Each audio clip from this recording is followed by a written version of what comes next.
Здравейте, приятели! Това е първи епизод на как се прави на компютър. В този епизод ще ви покажа как да си пуснете два скайпа едновременно. Като за начало ще трябва да си изтеглите една програма, която се казва Skype Launcher. Аз ще оставя download линк в описанието на видеото, затова няма нужда за притеснения. Skype Launcher, ето го, натискате тук. Аз този линк ще го дам. След което натискате Download Now. Аз имам програмата, но ще ви покажа как се прави. Ако не стане, натискате Click Here.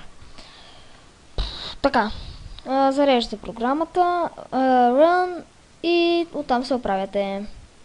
След това, сега ще ви покажа точно как работи. Skype. Ето ми е Skype лънчерката. Но не трябва да имате отворен Skype предварително. Винаги се започва с тази програма. Ако антивирусът ви каза, че има вирус в програмата, това не е вярно. Ето ме, влязох си в първия Skype.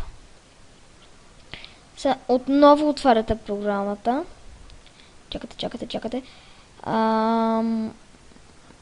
От тук вече действате по различен начин.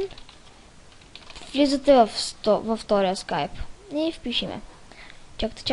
Чакате.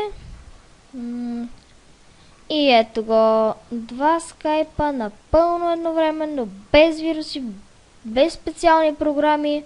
Просто една най-обикновена програмка, която дори не е нужно да се инсталира.